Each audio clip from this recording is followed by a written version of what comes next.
One of the sources of concern in the epicenters, I guess relatively speaking, in Australia, more than 1,000 confirmed cases. Heidi, people are wearing masks in Hong Kong, and it gets me worried. Do they have a problem, or do they think I have a problem? I never know. I'm always going through that mental tug-of-war there. What's the scenery like there? I understand Melburnians are having more of a problem with H1N1 than others.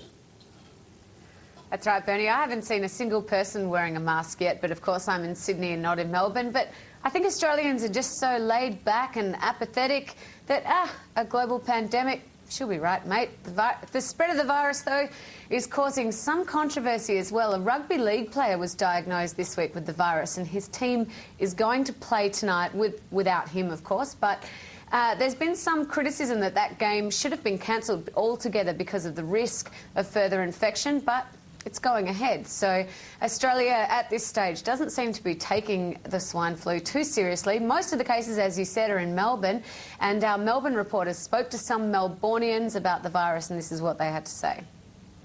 Locking yourself away for, all of winter isn't a feasible option. Not for a social being like me, at least.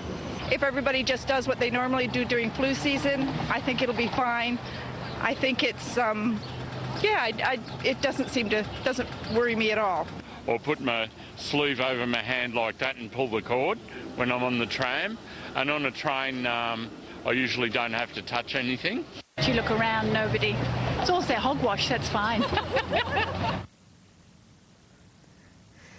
Seems fitting, though, with all the cases in Australia, that an Australian company is leading the race to produce a vaccine. CSL is apparently well in front of its major rivals, such as GlaxoSmithKline and Sanofi Adventis. Scientists at CSL have been working until the early hours of the morning trying to perfect an antigen. CSL says they expect to have the vaccine ready by August, while others are looking at September at the earliest. CSL scientists have been injecting swine flu into chicken eggs as it works to perfect the antigen.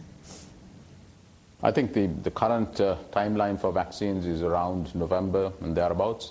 And so far, the progress has been fairly smooth. But with any new virus and a new vaccine production, one doesn't know what pitfalls there might be. But so far, things looks reasonable. Here in Australia, though, 5 people have been admitted to intensive care, but so far no one has died yet. Touch wood. Bernie?